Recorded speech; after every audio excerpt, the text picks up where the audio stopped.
We're going to see if we can get the lights on back here. Our service director, Chris, can fix anything in the city.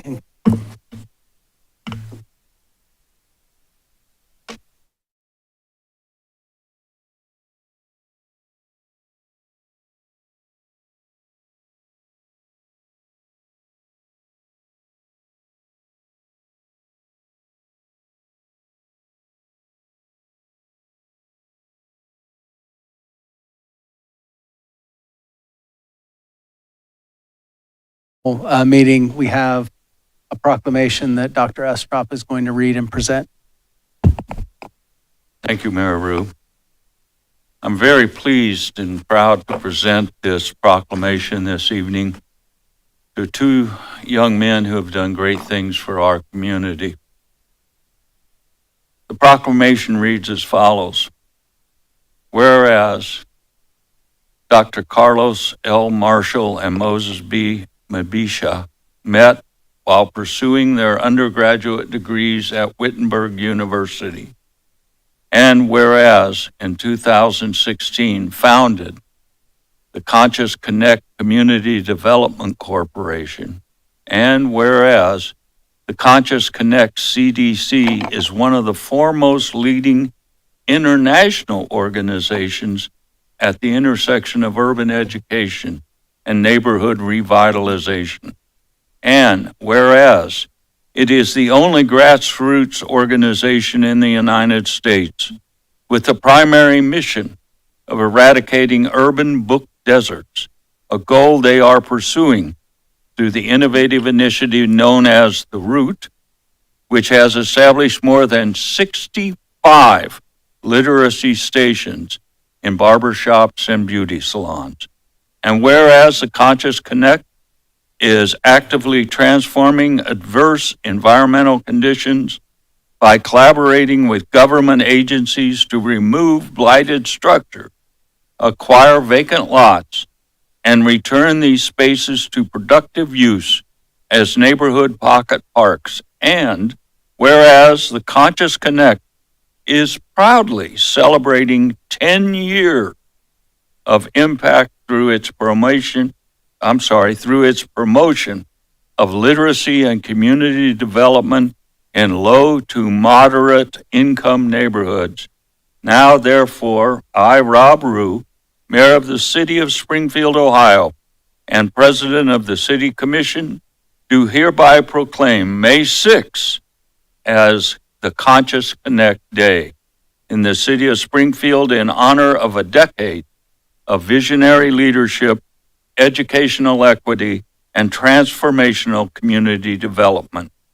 We encourage all citizens to recognize and celebrate the achievements of the Conscious Connect and its continued dedication to build a stronger, more vibrant neighborhood. Yes, sir. Yes, sir.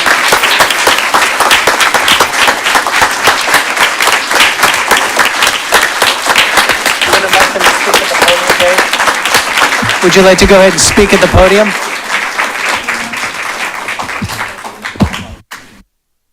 If you'd like to say a few words at the podium, feel free to do that, and then we'd like to take a picture with you, okay?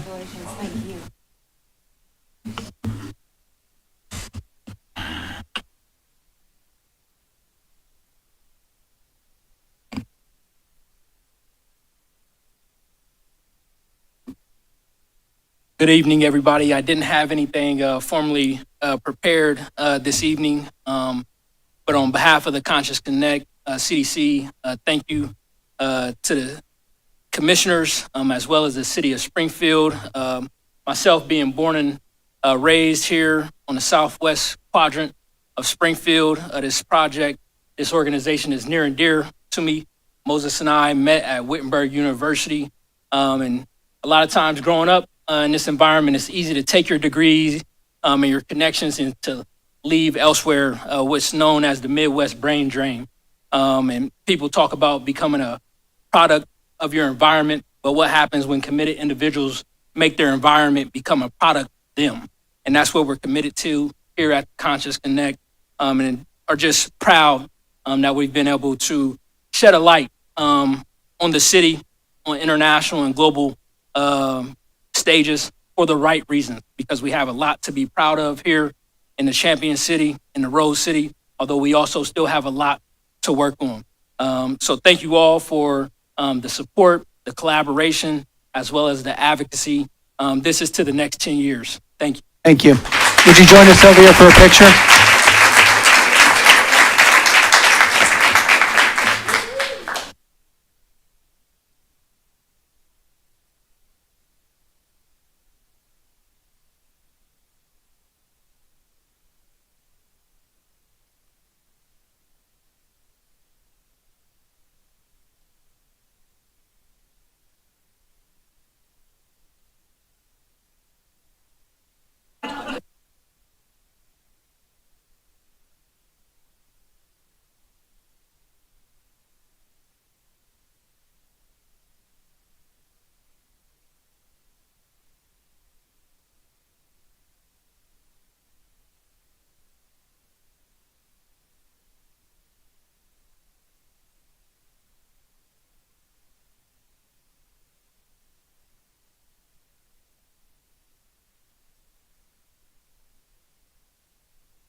The formal meeting of City Commission's called to order. Clerk, call the roll. Mrs. Brown? Here. Dr. Estrop? Here. Mrs. Houston? Mrs. Tackett? Here. Mr. Rue? Here. Please stand for the invocation and the pledge. Father, we thank you that we get the chance to govern and make decisions for the city. We thank you for the citizens of Springfield. I ask that you give us peace in our community. In your name, amen. Pledge allegiance to the republic, which one day, under God, indivisible, liberty.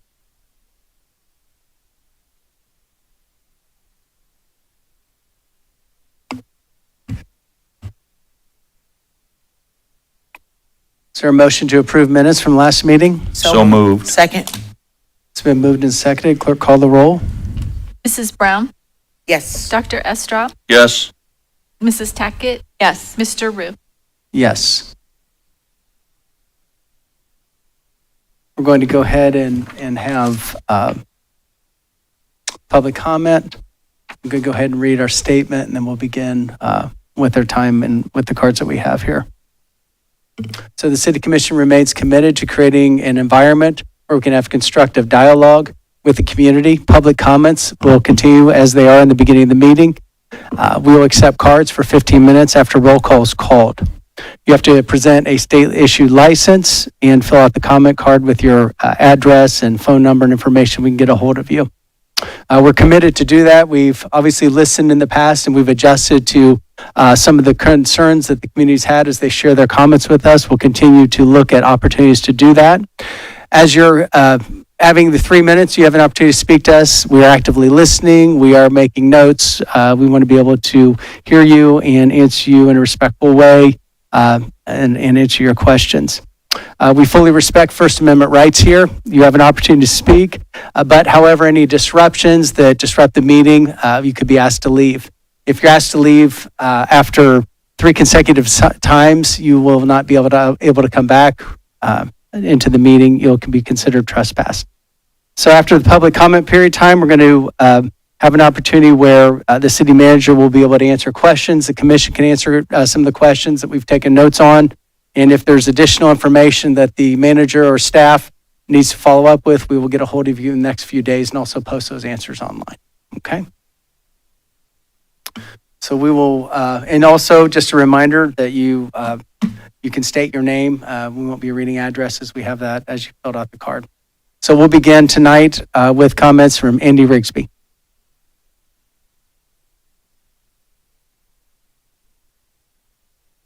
Good evening, Mr. Mayor, honorable commissioners, senior staff, citizens. I'm Andy Rigsby. I'm coming here tonight representing Project Woman Ohio. Project Woman is a mission-driven organization. Since 1974, Project Woman has been dedicated to ending domestic violence and sexual assault in Clark and Champaign counties by providing survivor-centered, trauma-informed services and programs to protect, educate, and empower. Project Woman has served literally thousands of victims of domestic violence in our community, and the work is still continuing. The organization is robust and is committed to providing services to our citizens. I have been appointed to the interim executive director spot open. We're currently searching for a new executive director, and I look forward to serving the citizens of Clark County and Champaign County in this new role. Thank you. Thank you. Beth Donahue?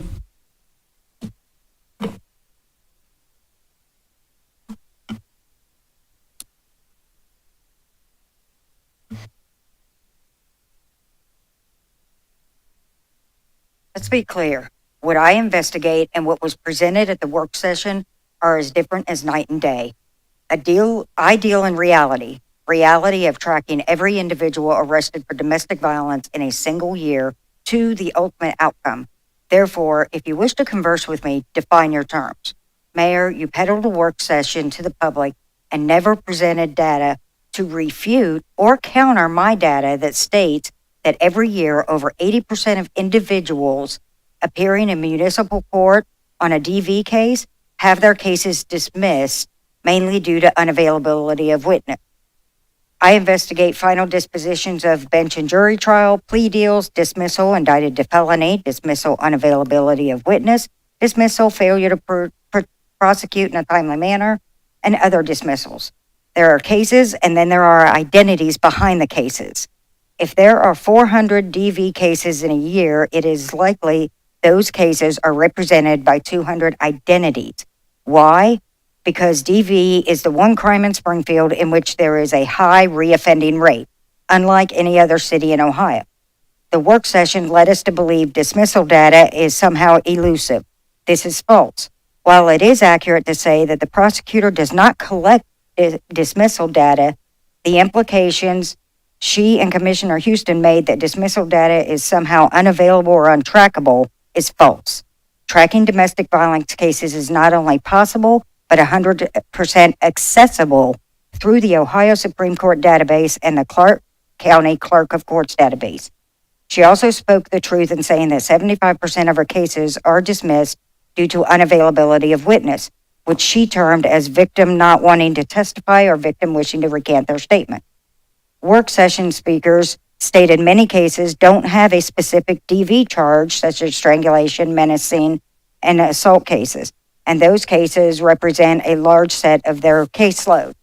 You, Mayor, made my point crystal clear to the Springfield citizens. Based on your OBCI data, 513 DV arrests occurred in Springfield in 2024. And based on overwhelming caseload, Springfield is facing over 2,000 DV-related arrests. Mayor, if you cannot accurately track and transparently report on the DV cases' outcomes, how can you possibly provide justice to the women victims of Springfield from violent offenders? If you wish to engage in a meaningful conversation about solutions, then define your terms, present your comparable data, and let's address the actual problem, not your version of it. Jimmy Stewart?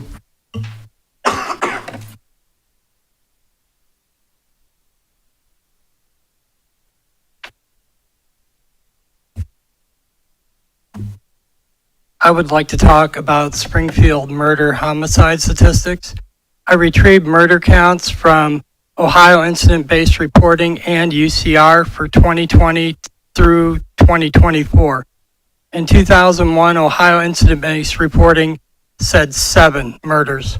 The City of Springfield reported 5, UCR reported 5, Investigative News Service had 9, and I want to note that their reports show mugshots and charges. WHIO TV reported 12.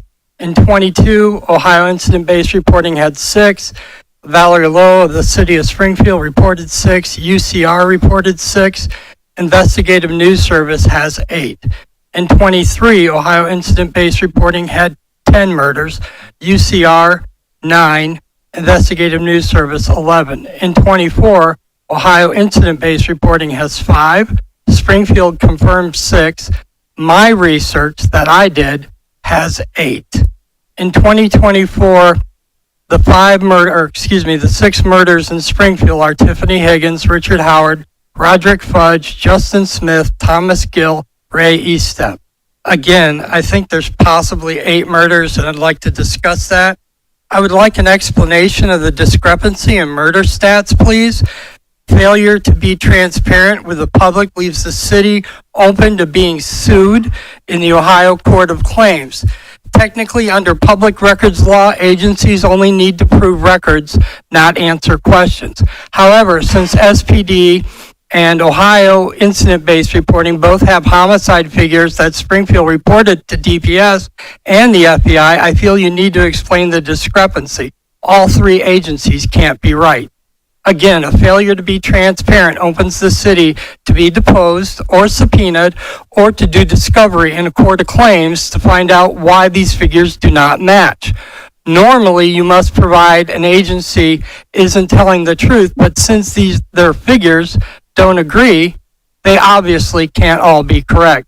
So I've asked many times in front of this commission for actually over a year about city crime reports, in which so many cities in Ohio and across the country generate. However, you generate calls for service, which are not arrest data or crime statistics. Why do we need crime reports? Because it's a very good metric to gauge the level of crime occurring in the city. Is it going up? Is it decreasing? Are certain crime rates increasing in certain areas in the city that have higher or lower crime? It's about transparency, Mayor. I think these 2 questions can be answered. Give me 2023 and give me 22 murder counts. Mary Quinn?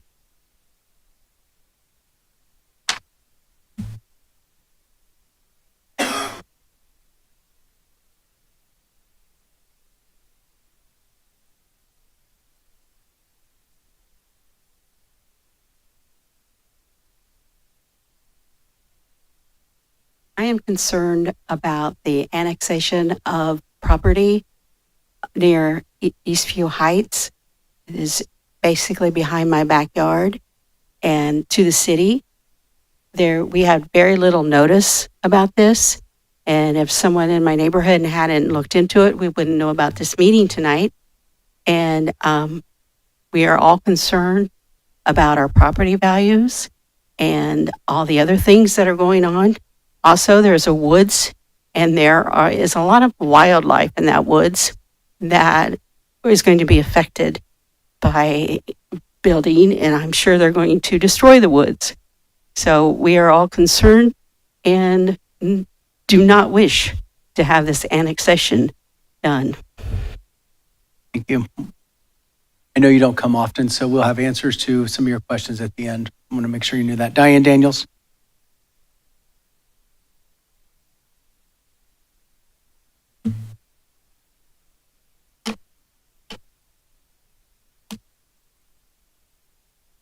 This is the first of 3 presentations to explain how we got to this point. For clarity, several different definitions need to be presented. Ordinance, a piece of legislation enacted by a municipal authority, an authoritative order or decree voted on. It's very pretty cut and dried. However, a resolution is far different.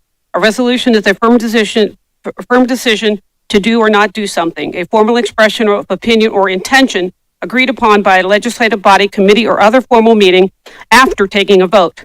A firm intention, an aim or a plan, a blueprint, for example, for further and future actions. Most resolutions are rather innocuous, like recognizing a day for a particular notable reason, like Mail Carriers Day, or a person or group for a notable reason, like the winning football team or Burger King winner, for example. However, one resolution, and many have been reviewed, stands out for its length, including a lengthy legal preamble and its thoroughness in laying out exactly what the intention of the resolution was. And which resolution am I referring to? Well, none other than Resolution 5844. voted on July 22nd, 2014, with 4 votes from the commission at that time. For historical context, this resolution was enacted 5 short months after the formation and presentation of an NGO to the Latino Coalition meeting on February 6, 2014, the genesis of the Welcome Springfield organization. There was a lengthy preamble, and I'm going to give you one more definition, which is whereas, because there are 7 whereases. Whereas is taking into consideration the fact that, and is included in many legal preambles. Here we go. Declaring the city of Springfield, Ohio, community welcoming of immigrants and immigrant-owned businesses, and declaring an emergency. The reasons for the emergency is in the declaration. Whereas this commission recognizes the contribution immigrants have made to this community since its founding, and my opinion, I do not refute the obvious that the immigrants in the 1790s and 1850s made significant contributions to this community. However, comparing immigrants of that time period to today is like comparing an apple to an almond. Totally different. Immigrants of that time period came here with little but the clothes on their backs and a dream. What they built, they did so with no handout from the government, no free food, no free housing, no free money, no free medical care. Only through honest labor, calluses, and blood, and the sweat of their brow, they built this city. To include Foose, Leffel, Wentley, McGillivray, Hollenbeck, Kenton, Clark, Mast, Warding, Kiefer, Kelly, and Keller, and Snyder, along with today's immigrants, besmirches their historical legacy. Number 1, whereas the commission recognizes this community is currently home to a growing population of foreign-born residents, and it goes on for up to 7 more preambles. I'm going to leave you with this, more to come. Thank you. Tracy Craig.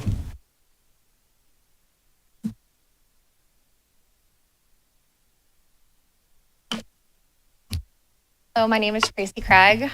Good evening, commissioners, city staff, and members of the community. Thank you for the opportunity to speak today. I'm here to discuss a piece of property that we are in the process of annexing into the city limits with the intention of developing approximately 100 to 120 single-family homes. First and foremost, I want to be clear and transparent about the nature of this project, and to directly address a few concerns that have been circulating. No adjacent properties will be annexed. There have been questions from neighboring property owners about whether this annexation will affect them or lead their properties being brought into the city. I want to assure everyone here today that this annexation only applies to the parcel that we are developing. This is not an apartment complex or a subsidized housing project. Another concern we've heard is whether this development will include apartment complexes or government-subsidized affordable housing. It will not. This project is strictly single-family homes. These homes will match the surrounding neighborhood in both size and price point, ensuring consistency and alignment with the character of the area. We are committed to responsible infrastructure planning. Traffic concerns are absolutely valid, and we take them seriously. As part of this development process, we'll be working closely with the City Engineering Department and ODOT to address any traffic impact. Our goal is to ensure that any necessary improvements will be made to keep traffic flowing safely and efficiently for both new residents and existing neighbors. Meeting a critical need. This project is more than just new homes. It's about serving a growing need in our community. As many of you know, there is a significant demand for quality housing in this area. By providing new, well-built homes that align with the existing neighborhood, we are not only supporting the city's growth, but we are helping families to find a place to call home. This is a carefully considered, community-focused project. We're here not to just build houses, but to build trust and opportunity. We welcome ongoing dialogue with the city and with the residents to make this a success for everyone. Thank you. Thank you. Tiffany Wanzo.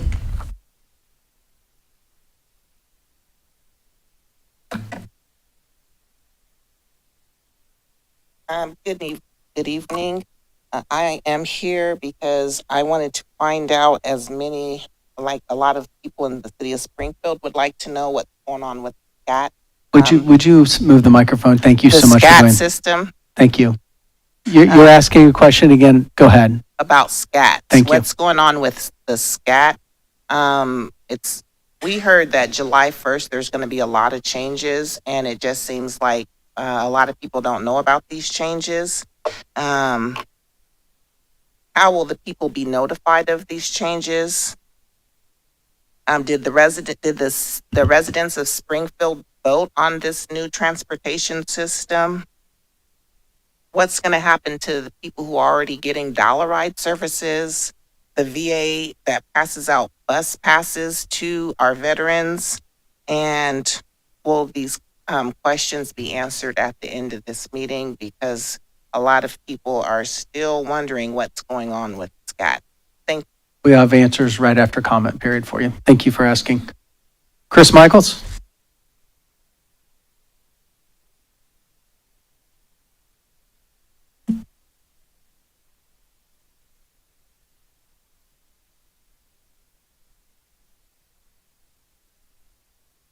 Good evening. As I said, I'm Chris Michaels. I represent a lot of people from Eastview Heights. And we are talking in reference to the application for the annexation of the 30-plus acres into the city of Springfield, Ohio. I guess my concern is this: we just received the application on the 9th. I talked to Stephanie and the county zoning. They received it on Monday, the 12th. I have spoken with Alec Dietz. I've spoken with numerous people in the city.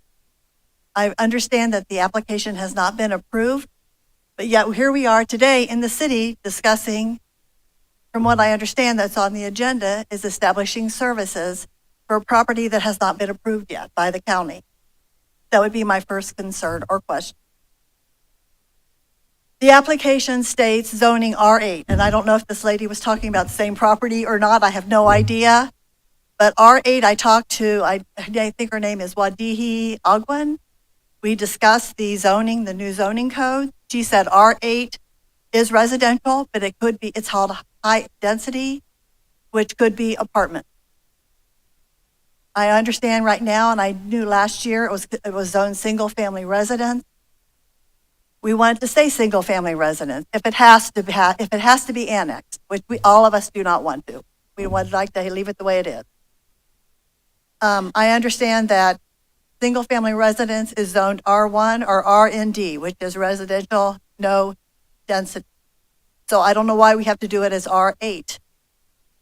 My concern is this: the application is in for the annexation. The indicated zoning is R8. So if it gets approved by the county, is that R8 going to move to the city? Do we have a way to dispute that and change that back to single family? That is a big concern to us. We do not want apartments next. Where I live in Eastview Heights, the majority of the homes are 65 years old. They were in compliance when they had their septic tanks put in, their dry wells, their leach beds, their wells. And now you want to bring in the sewer down the middle of Granada Drive, which Leo told me that's what's going to happen, Leo Schneider. And I will tell you, I'm here because Alec Dietz and Leo Shania told me, or told all of us, that we should be here today. That's why we're here. We did not know anything about this. We were blindsided by all this information since we just received it a little over a week ago. In reference to the homes, we feel that everything is working fine now. Why break something to have to fix it a different way? Reference to sewers or water or whatever, or the roads. Because when the homes were built, they were in compliance with the laws at that time in the 60s. Ma'am, thank you. Your time is up, but I know we're going to have answers to several of your questions at the end of our time. Thank you. Thank you. Christopher Bernardi?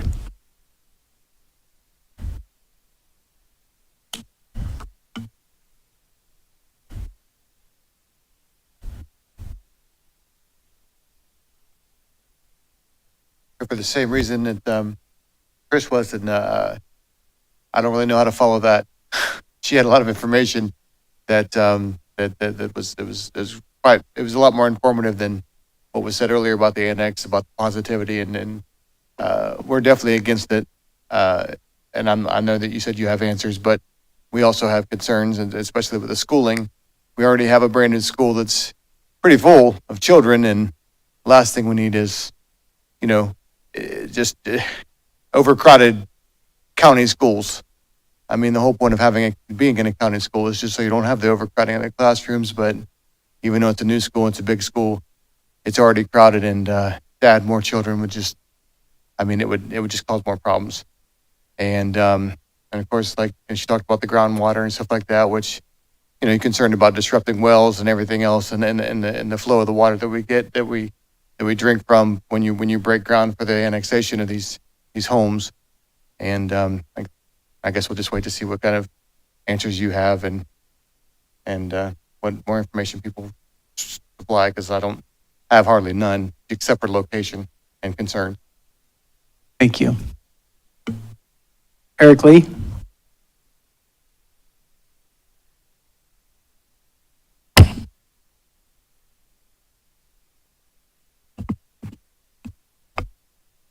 Good evening. This is breaking my heart because this is my backyard. Literally, this is my backyard. My kids play. We moved to the county, so we didn't have to have overcrowding. Our schools are already, like Chris said, are overpopulated. Our neighborhood is a beautiful neighborhood. It's country. You know what I mean? This is the county. This is the reason why we moved to the county, to have some sort of seclusion, some type of room, some type of area to breathe. This is our sanctuary. This is where we go to relax, to get away from our hustle and bustle, working in the cities, working with certain populations. This is our relax. When this is right behind our backyard, people are going, I mean, you're going to rezone it to R8. This is not single homes. This is possibility of apartment complex. This is crime. This is overpopulation. These are very concerning. Our property value is going to decrease to values that our houses are not going to be worth nothing because of what they're trying to build behind my house. I mean, I would love to buy the land. You know, I mean, I don't know what our options are or what the answers are. Like Chris said, we were blindsided. This is very disturbing for us. And this is our home. These are the people I love. These are my neighbors, you know, and it's heartbreaking. And then this is the reason why we moved to the county. We love Springfield. Springfield's our home as well, but this is our county, and this is, you know, we don't live in the city. We live in the county. Thank you. Thank you. Connie Kopnick?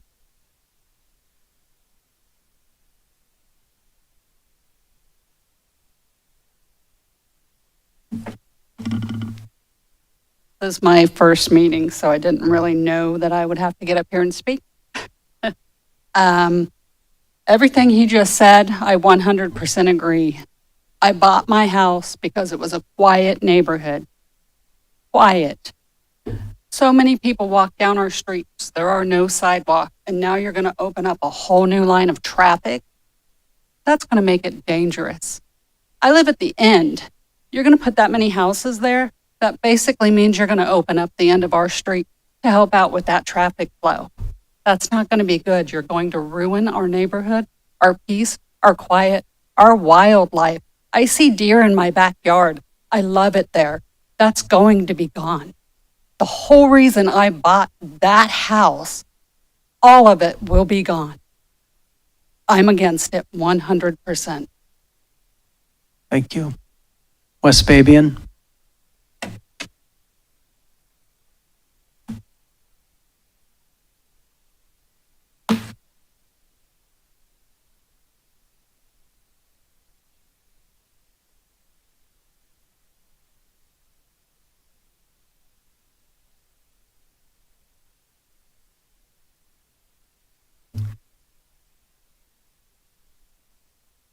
My name is Wes Babian. I want to thank the commission for the hard work of trying to do justice and trying to figure out and balancing many, many different concerns. It's not an easy task. And I know it's one that you do not take. As is well known regarding the history of our community, immigration has been the fuel that has been the energy that has moved us forward.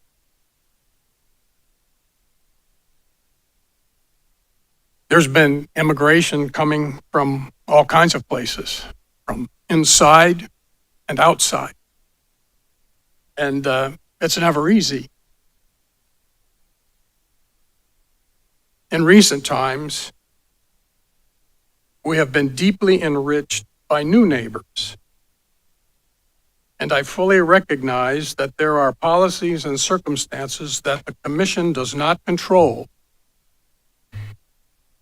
However, I encourage you to advocate for humane and compassion with regard to those who are in situations of great uncertainty right now. I commend those in our community who are seeking to be engaged on behalf of the needs of those who are vulnerable among us. Voices of those who bear these concerns need to be heard.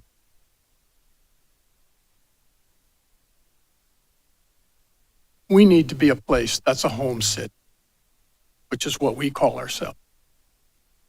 A place of welcome, a place of honesty, and a place where people can speak their truth and the. Thank you for making it possible to do that in this arena. Thank you. Okay, I asked the city manager if we could go directly into answers, questions, and updates on the concern of the annexation and any repeating we need to do from previous discussions. Our staff would be ready to do that as well. Yes. So commissioners, community members, start off by saying, so the annexation process in the state of Ohio is governed by the Ohio Revised Code. And so it is a private property owner's decision whether they want to annex the property into the jurisdiction. And so what happens with that annexation process is, again, that private property owner files with the county that they are petitioning to annex their property into the governing jurisdiction that they choose. In this case, it's Springfield. And so they file that with the county. Then within 5 days, the county has to notify the governing jurisdiction. So in this case, it would be Moorfield Township and the city of Springfield. So they notify us within that 5-day period, which is what's happened. Within 20 days, both the city and the township have to provide feedback. So tonight, the agenda item is not related to the actual annexation itself and approving an annexation. It is simply a statement of services saying that can we provide services to the property that is asking to annex? In this case, yes, we have water, sewer utilities, we have the infrastructure. It can be provided. That's all the agenda item that is on the agenda tonight is stating, is that we can the city or cannot the city provide services. We can provide services to the property. That then gets filed within that 20 days of that initial 5-day notice to the county. The county will be hearing the annexation sometime in June. I don't know their exact schedule yet, but the county would then hear the actual annexation, and the county has, by Ohio Revised Code, certain requirements that they have to follow in looking at that annexation and whether it meets the requirements of annexation. And then they make a decision whether to approve or deny. Then it would come back to us at a later date and time to actually approve the annexation. And I believe there's a 60-day waiting period from when the county approves it before it would even come to the city. So that would be, if they hear it in June, that'd be sometime late August, maybe September, that it would come back to the city commission for the actual vote on annexation. I know one of the questions was related to the zoning classification. I communicated with our planning and zoning administrator. And so when this was originally filed, it was filed under our old zoning code, which our old zoning code would have been the RS8 that was referred to, which refers to the 8 in that refers to 8 units per acre. So it can't exceed 8 units per acre. Under the new zoning, which just went into effect for the city of Springfield May 6th, I believe, this property would fall under what's residential low density, or RLD. And that low density classification would be for single family residential, or specify that single family residential. So I wanted to clarify that point there. I know there were other items as it related to drainage and so forth. So one, that's a far step away. So if the property is annexed into the city and the project was moving forward, it would require a subdivision plat, which that subdivision plat would be under, subject to review by our city engineer, our utilities divisions, to look at one, stormwater. Stormwater cannot impact or impede other adjacent properties to this annex parcel. They would review the roads. I know one of the things that this developer has done is acquired a piece of property out to Route 4 to have an access out to Route 4 as opposed to trying to drive only traffic into Eastview Heights, the neighborhood itself. And so those would be all things reviewed and have to meet a certain condition, standard, requirement before plans would then actually be approved for a development itself, which would be the plat. But again, that's some time away because this is the initial step. So why you would not have been notified of this, again, the annexation was filed with the county, and then the county has to notify the governing jurisdictions, again, Moorfield Township and the city, and then each of those jurisdictions have to respond within 20 days. Our response is whether can we provide services or not. And we're just answering a legal We're just question. answering that question of can we provide services to that proposed annexation. Again, this is a private property matter. The private property owner, any private property owner has the right to determine whether they want to annex a property or not.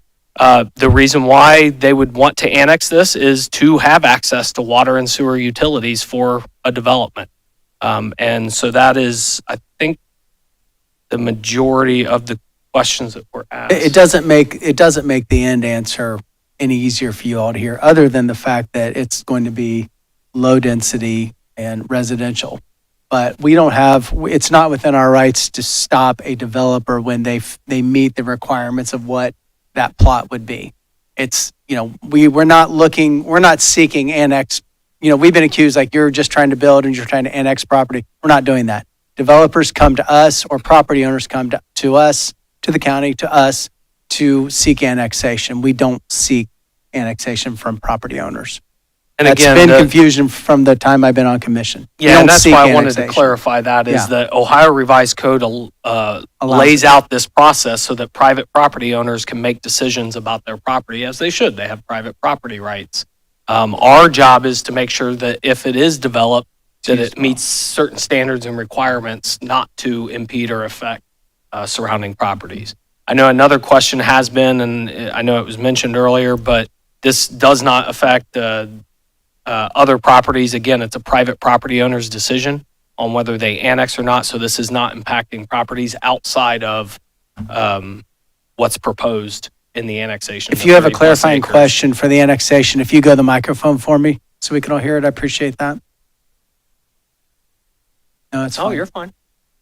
There's always a lot of confusion when annexations like this come in. It's best to clarify it.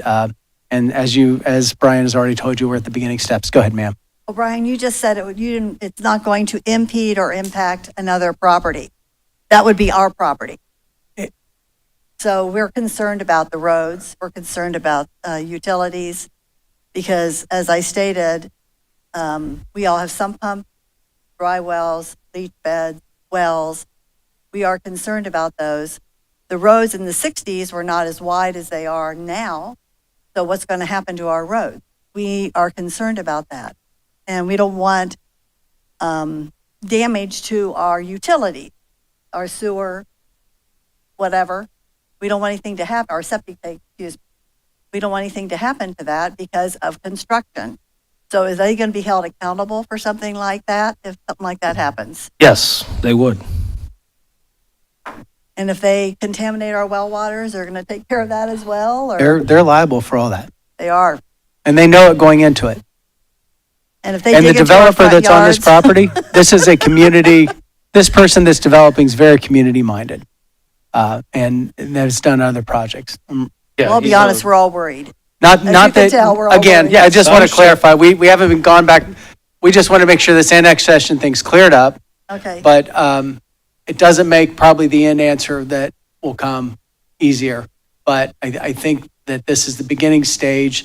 And the fact that Leo and Alex both told you all you need to be here, you do. You need to be here at every meeting when this is being brought up so we can hear your voice in this. There are certain things we're bound to as a city, as a municipality, but at the same point, we need to be heard. And then the developers listening. Not all developers listen, and that's the most important thing. Okay?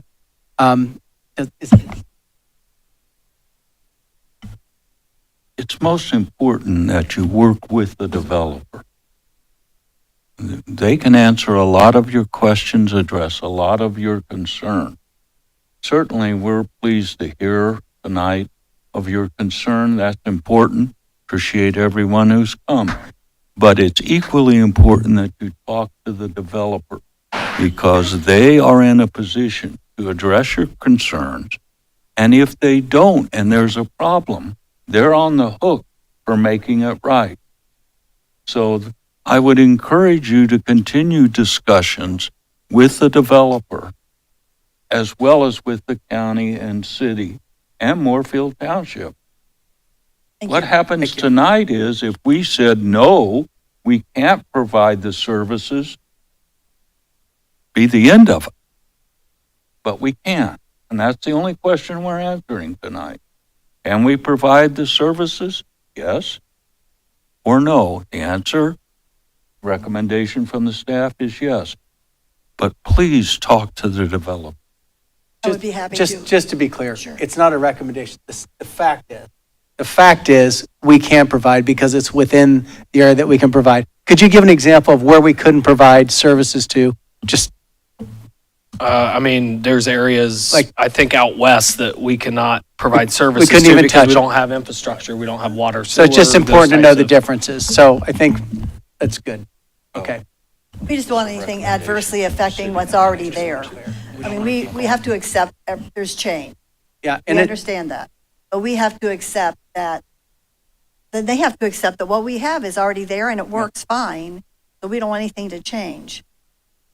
You know, like the road I live on is narrow.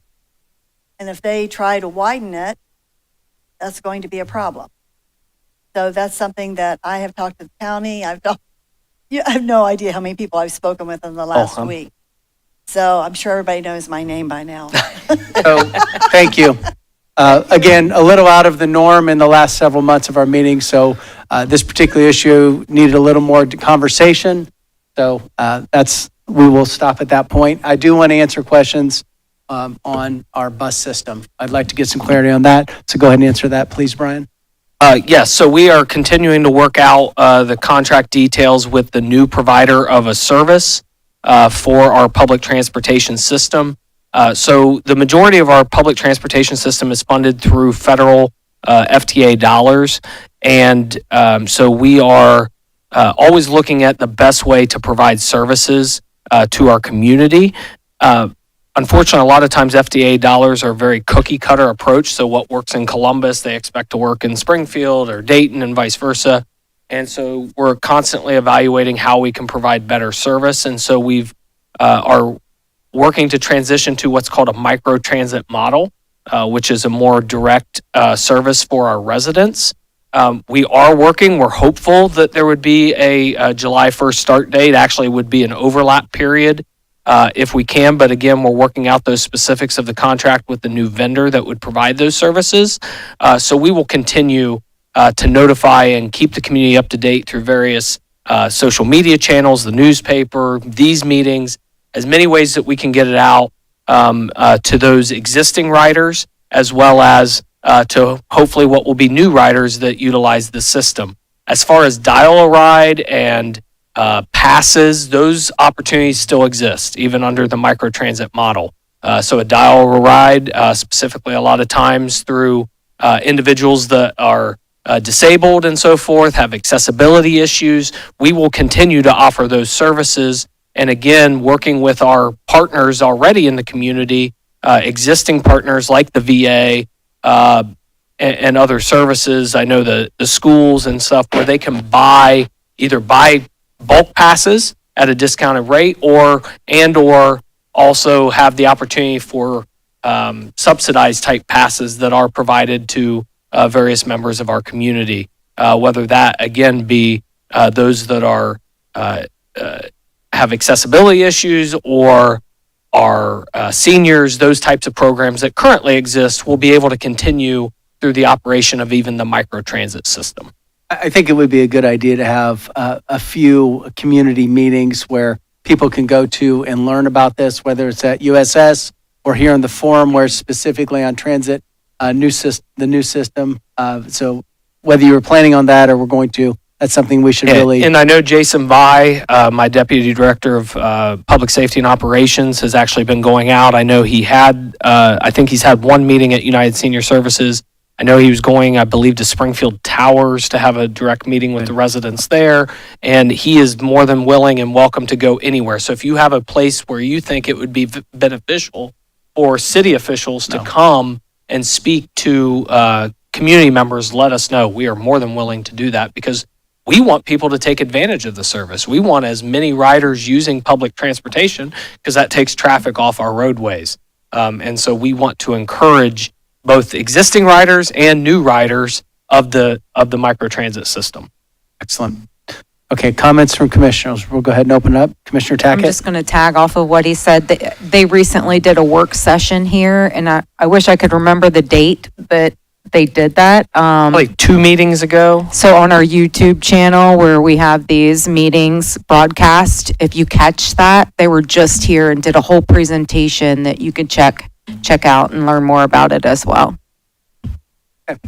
Opening the floor to the commissioners. Sure. Just a quick question concerning the bus passes. So I did have someone approach me and say that bus passes were no longer available to be purchased, like at Kroger and things like that. Where could someone buy the bulk passes and things like that for the micro transit system? I do not have that information, but I will work to get that information so that we can share that with the public. Sweet. Thank you. Also, outside of just responses to those comments that we've had, I do want to acknowledge and just give a shout out to the Fudge Foundation and Dion Green for their Stop the Violence walk that they had the other day, and also a huge shout out to our police department for helping and assisting them to keep that safe for them. I really, truly appreciate that. Thank you. Thank you.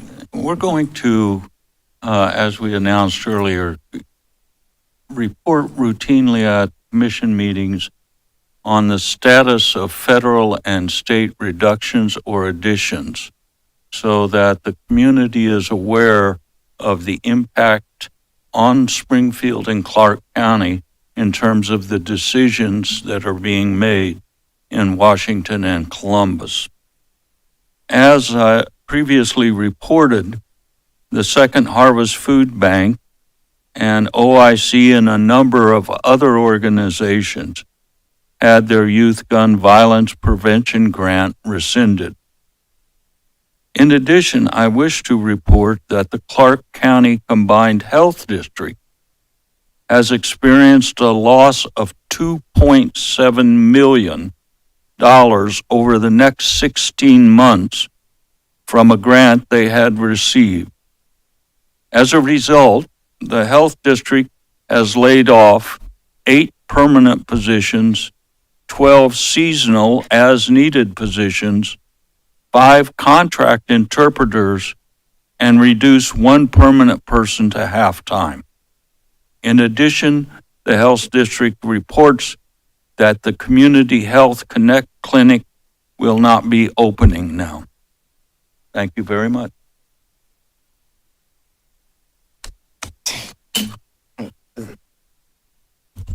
Other comments from commissioners? Okay, we're going to take a 3 to 5 minute break before we go on with the formal meeting.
continue on with our legislative portion and begin with first reading.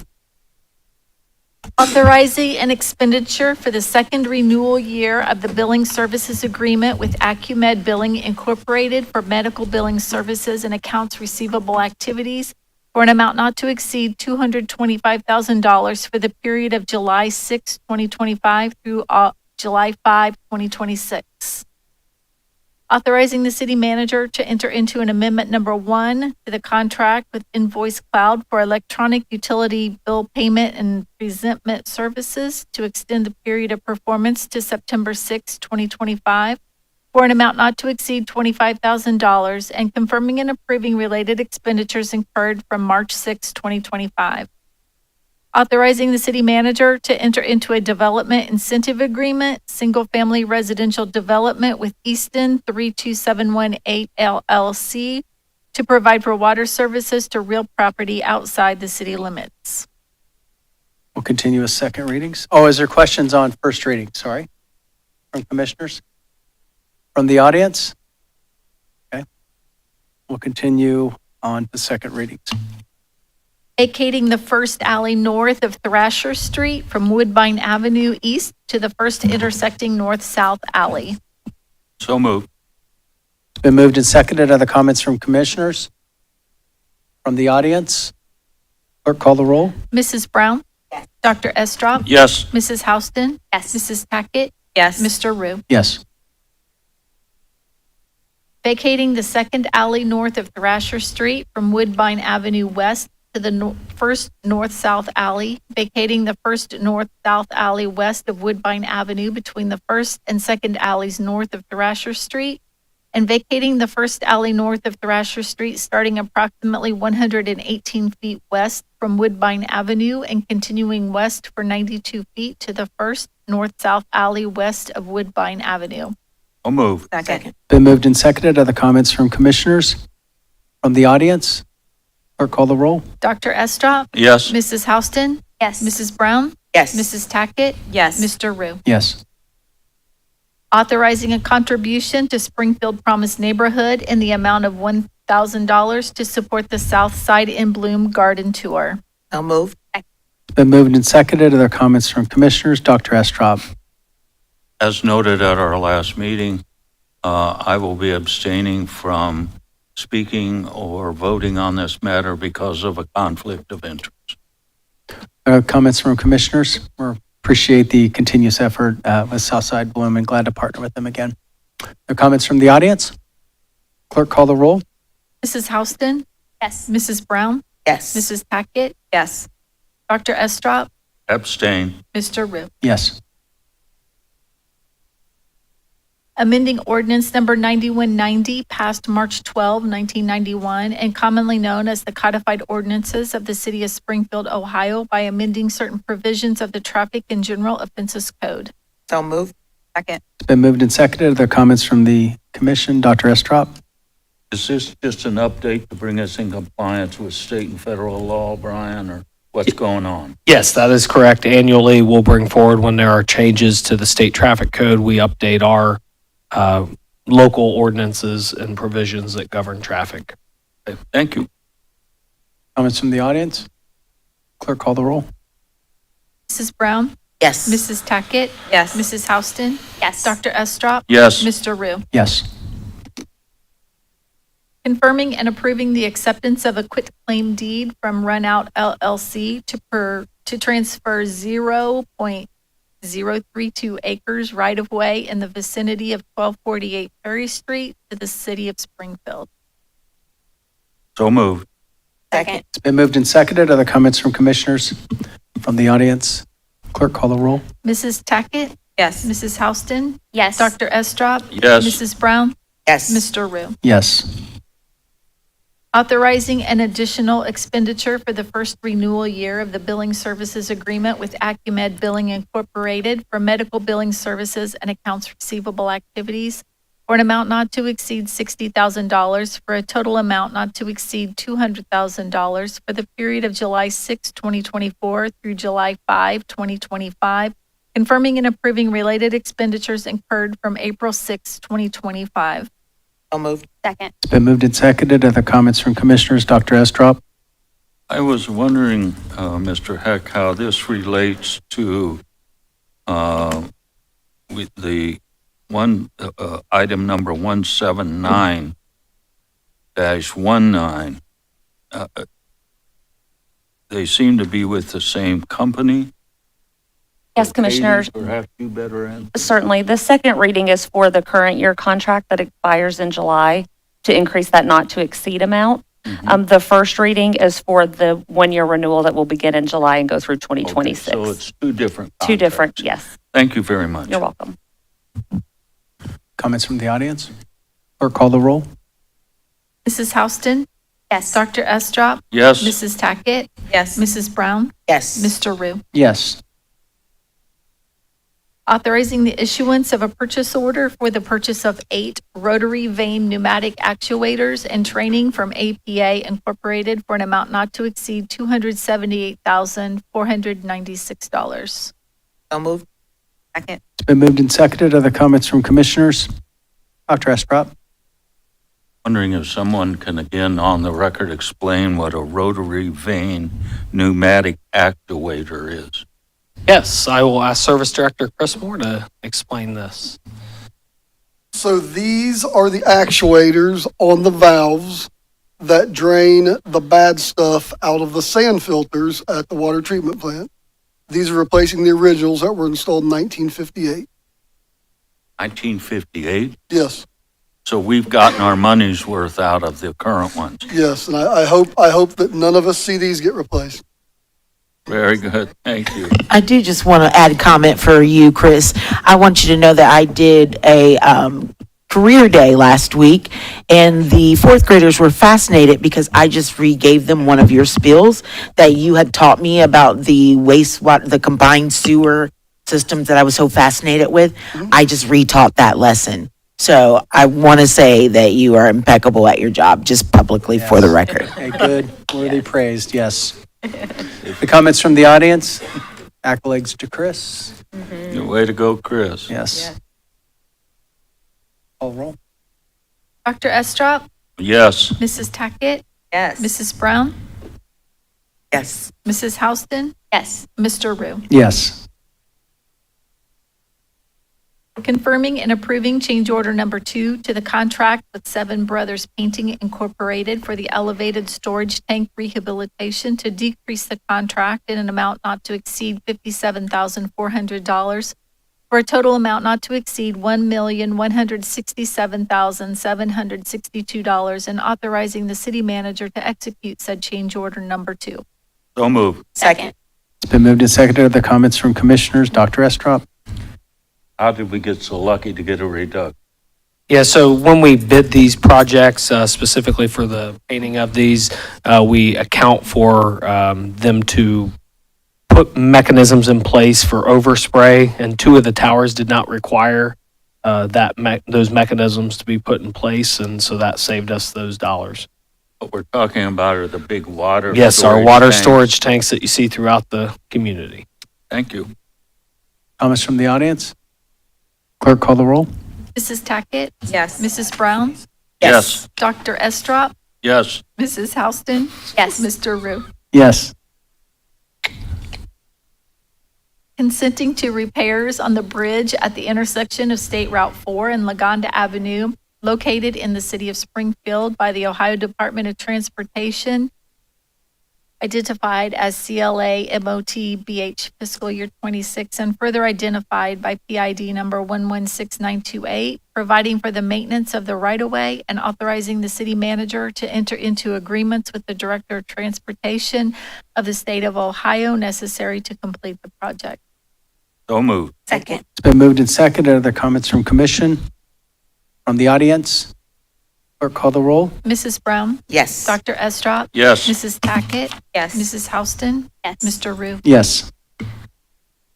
Authorizing the city manager to enter into an LPA Federal Local LET Project Agreement number 42373 between the city and the Ohio Department of Transportation to provide the city with eligible costs of up to a maximum sum of $200,000 for the CLA State Route 41 19.21 Safety Improvement Project, PID number 123513, authorizing an expenditure to $330,382 to be used as matching funds in connection with the agreement to be entered into with the Ohio Department of Transportation, and authorizing the city manager, law director, and finance director to do all things they deem necessary to implement said agreement.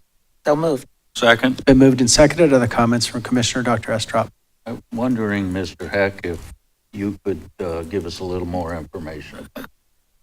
Yeah, so commissioners, this is a safety project that we're moving forward with as it relates to the area of State Route 41, commonly known as the Ferncliff area.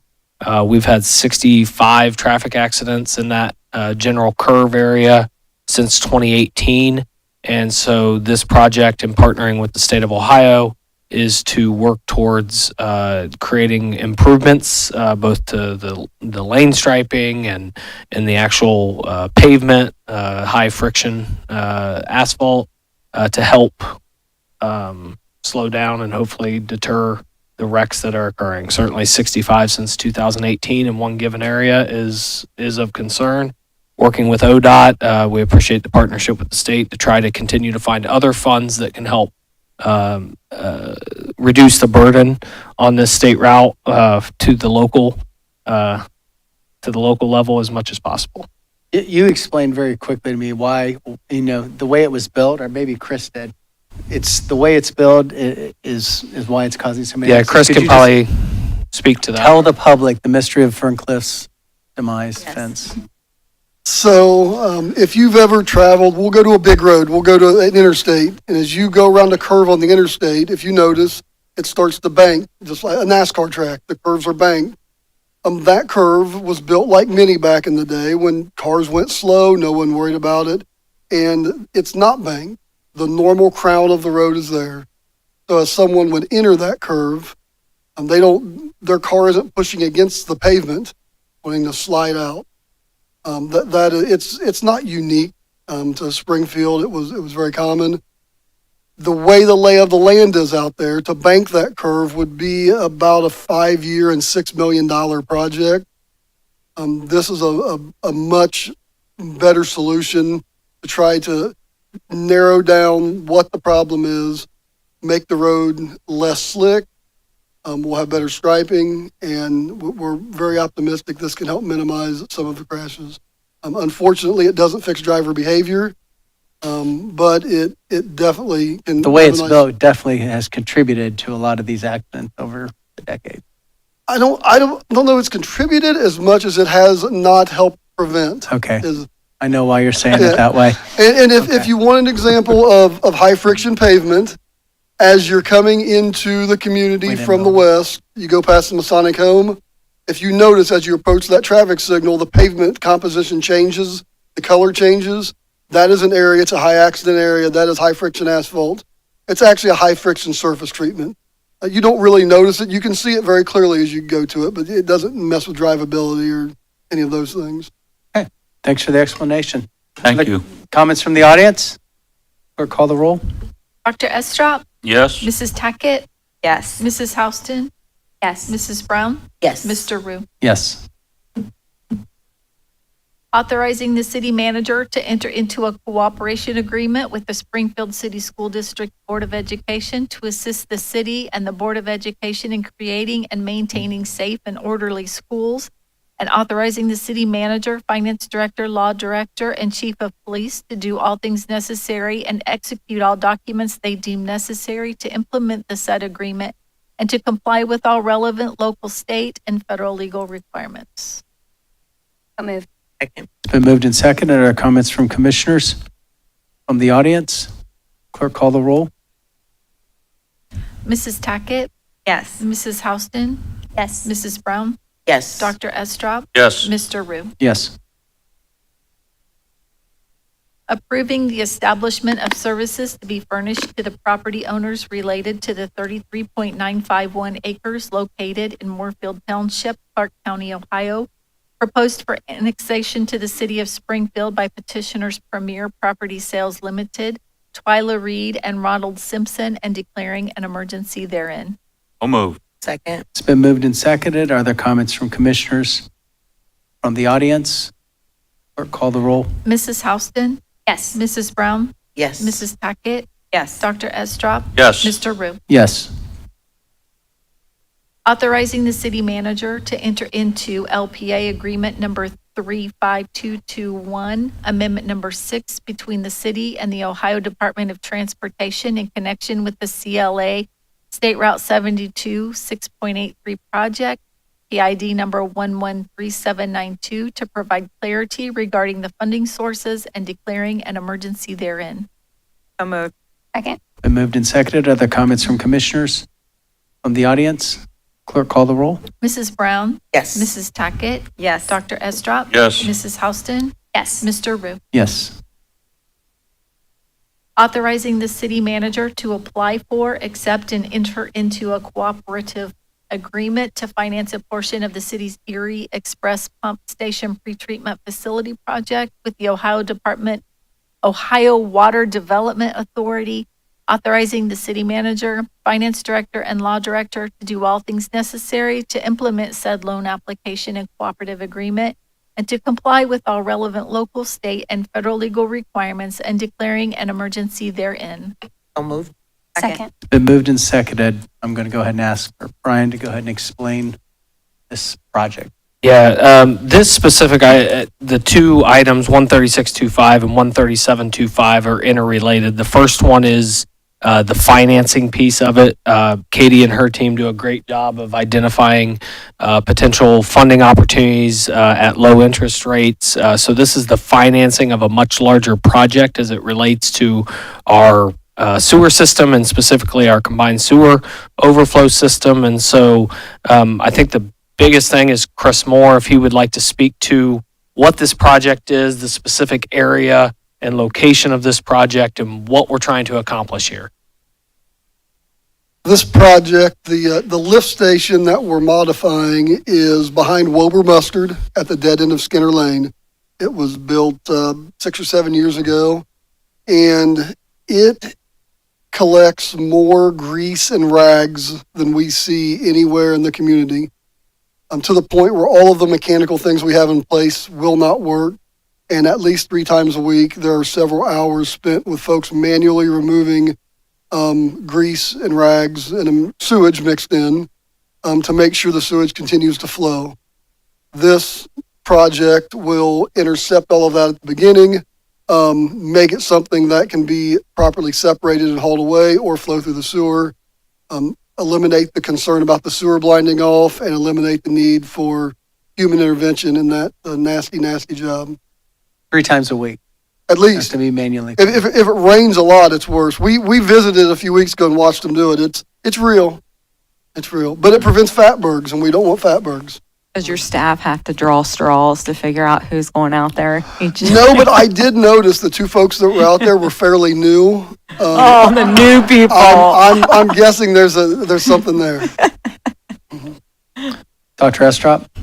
I assume, Chris, that this helps keep our local water systems clean and clear, and as opposed to adding more pollution at some point.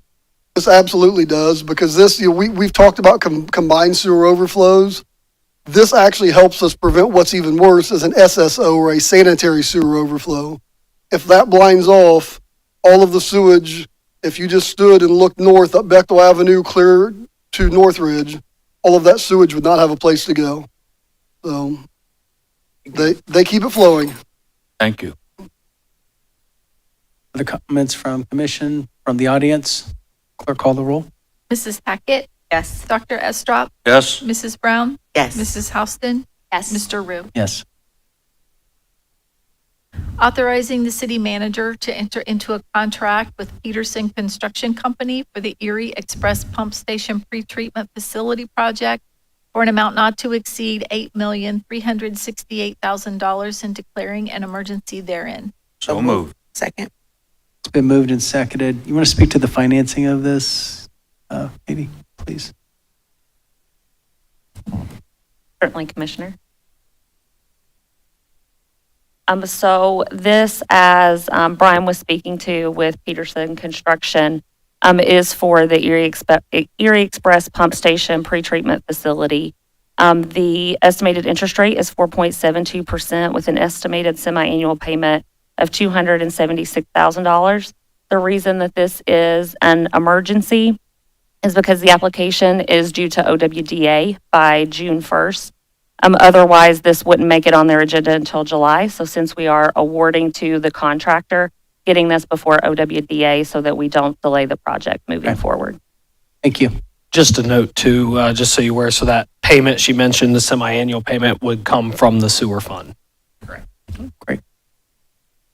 Comments from the audience? Clerk, call the roll. Dr. Estrop? Yes. Mrs. Brown? Yes. Mrs. Houston? Yes. Mrs. Tackett? Yes. Mr. Rue? Yes.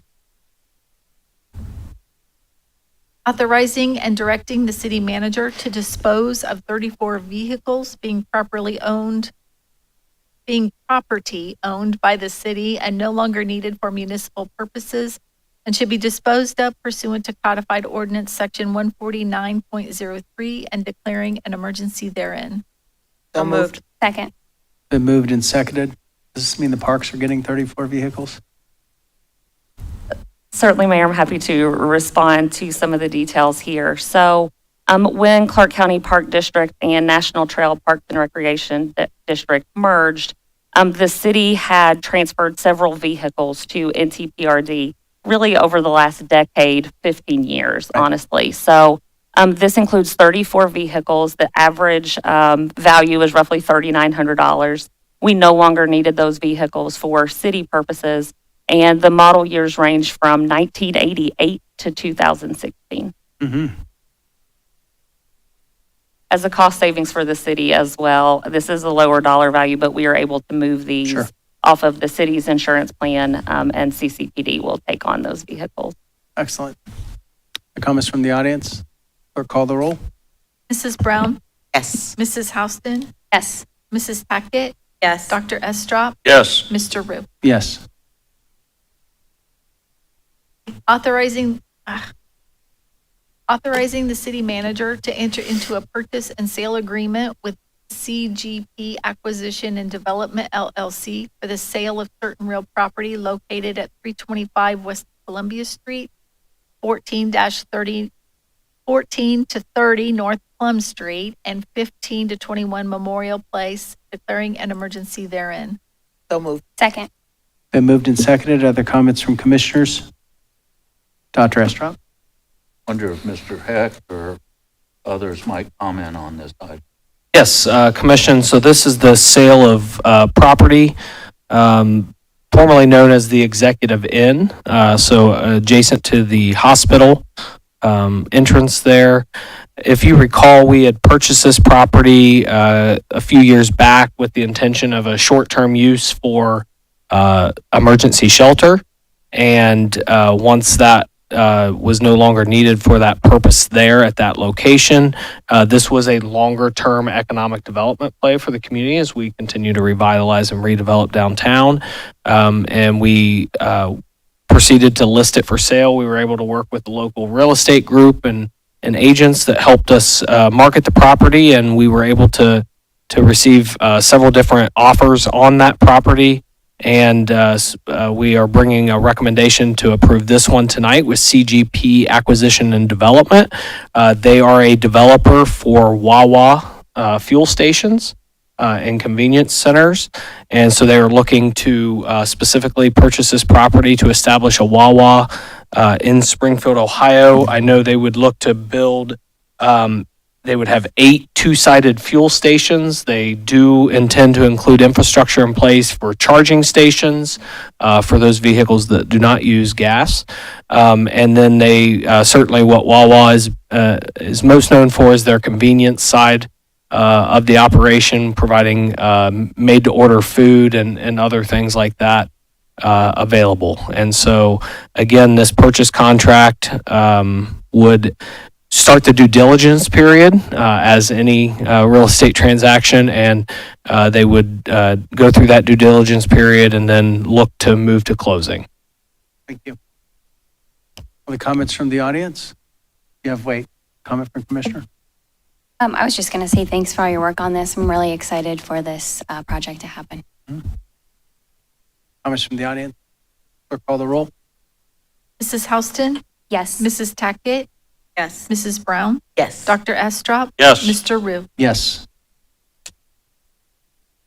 Confirming and approving a supplemental funding agreement for the specialized docket subsidy project with Mental Health Recovery Board of Clark, Greene, and Madison counties to accept funding in an amount up to $35,000 to be used for drug court allowable expenses at the Clark County Municipal Court, authorizing the city manager, finance director, law director, and court administrator of the municipal court to do all things necessary to implement said supplemental funding agreement and to comply with all relevant local, state, and federal legal requirements and declaring an emergency therein. So moved. Second. It's been moved and seconded. Other comments from Commissioners? Dr. Estrop? I would like to thank Judge Carey for his work on establishing this special court. It's a drug court and specializes in trying to help people, in fact, recover from drug addiction. So my compliments to the court and Judge Carey, and be happy to support this motion. Comments from the audience? Clerk, call the roll. Mrs. Tackett? Yes. Mrs. Brown? Yes. Dr. Estrop? Yes. Mrs. Houston? Yes. Mr. Rue? Yes. We have motions. Motion to appoint Commissioner Bridget Houston to the Board of Health to fulfill the unexpired term of Commissioner David Estrop, which ends December 31, 2025. So moved. Been moved and seconded. Comments from Commissioners? Dr. Estrop? I appreciate on item 14125 and 14225 the willingness of my colleagues on the commission to take over responsibility for the Board of Health and the Solid Waste Policy Committee. I sincerely appreciate it. Tracking the federal and state reductions and possible additions has turned out to be a much more difficult assignment than I initially thought it would be. It is taking a lot of time and effort to try to keep a handle on what's happening in Washington and what's happening in Columbus.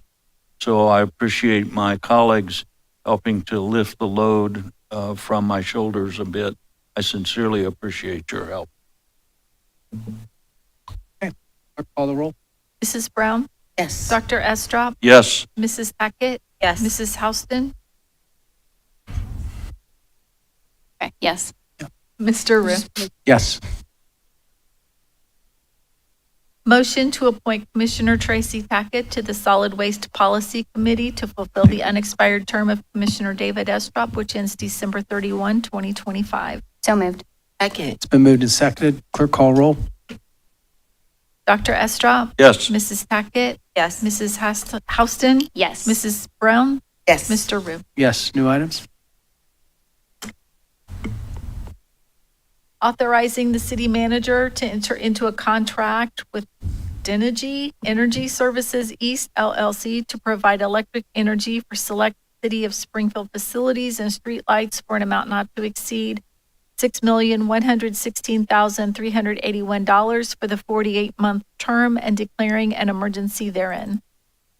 So moved. Second. Been moved and seconded. Comments from Commissioners? Dr. Estrop?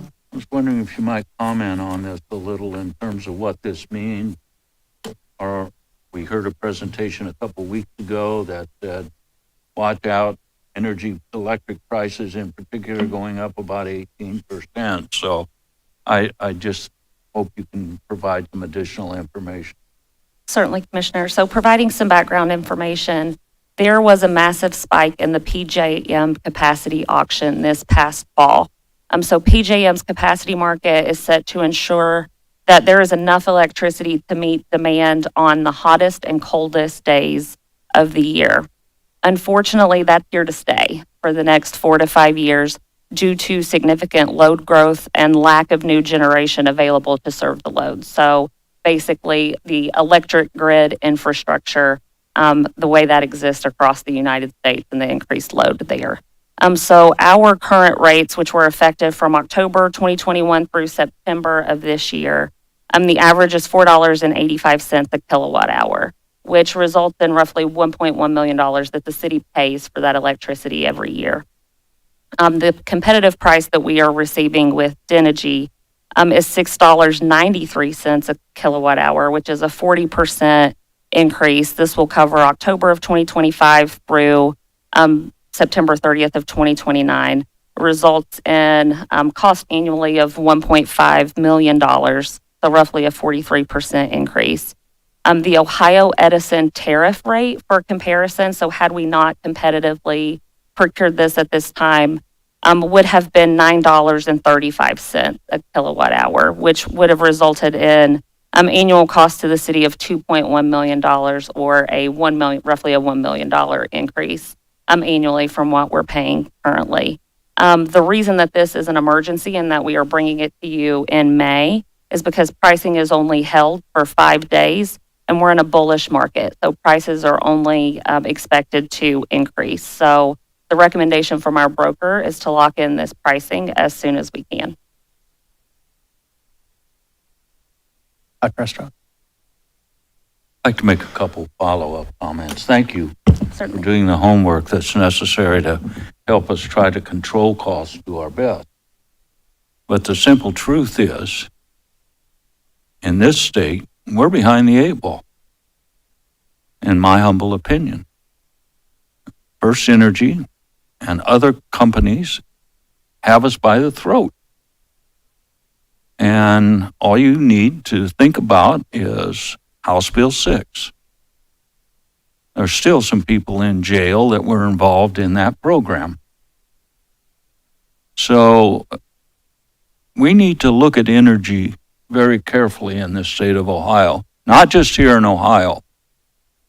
This would be a wonderful time, in my humble estimation again, for us to open up some alternatives to conventional power plants, to look at some of the other options that might be available to us. And maybe that's something we ought to look at locally in terms of what can we do to incentivize people to look at other energy options. I would be interested in seeing what else is out there that we as a community can look at. Obviously, we don't control state law. Is there something, though, we can do locally to provide incentives to people to bring down their costs? Thank you very much. Comments from the audience?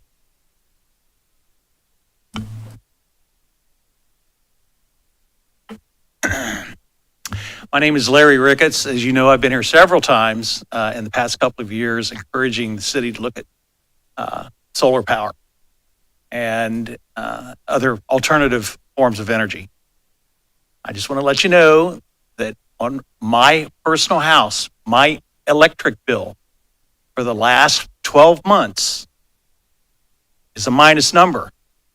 First Energy owes me $150. And that's just one house with 2 people. But the city has a lot of open areas where you need to look at utilizing solar, especially in light of what these energy companies are doing. We were promised several years ago that with all the fracking that they were doing in the state of Ohio, our energy costs were going to do nothing but go down. And that hasn't happened. So I applaud Dr. Estrop's comments on that. Thank you.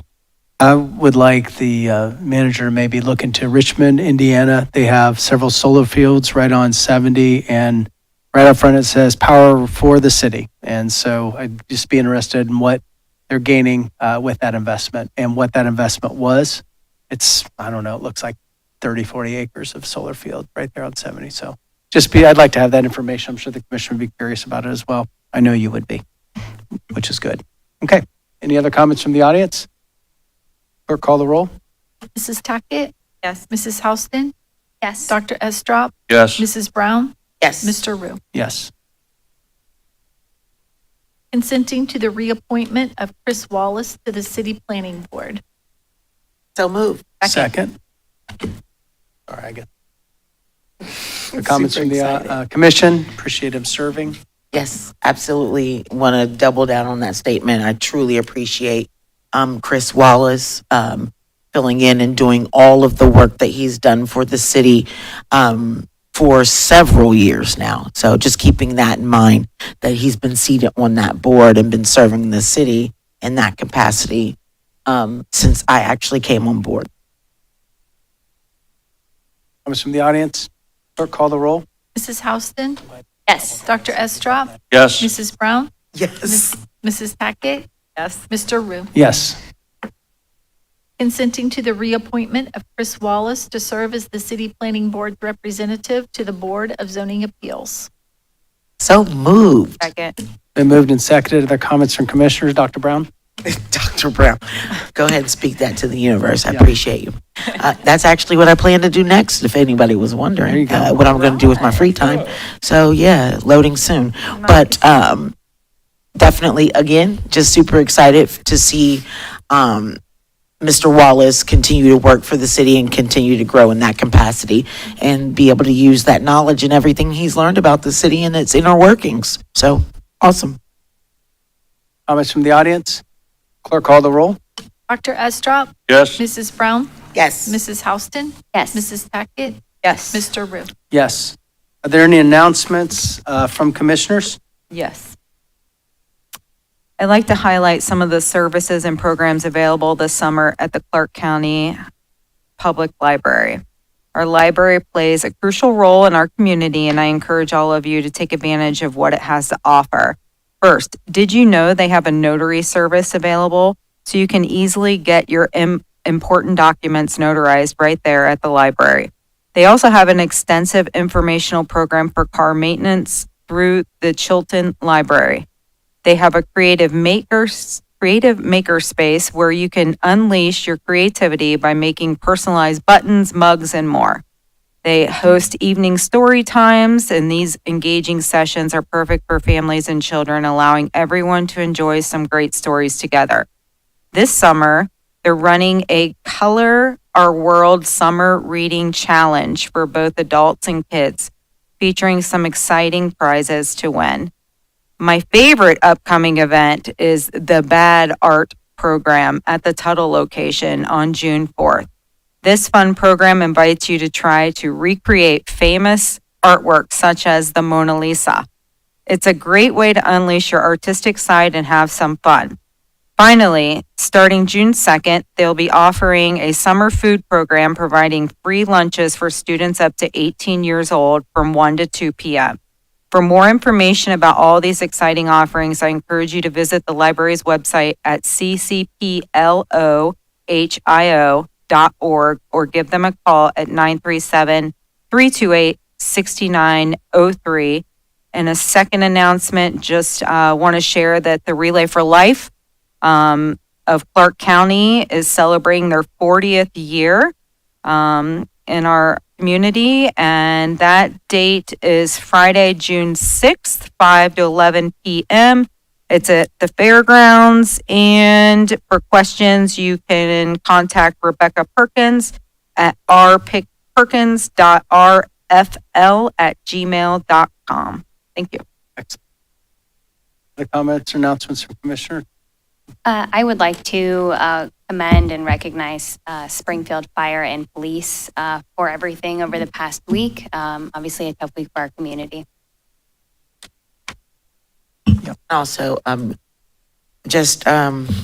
do want to speak to, since you brought that up, Commissioner Houston, that the youth gun violence in our community is extremely rough for me. I'm sure you all feel the same way.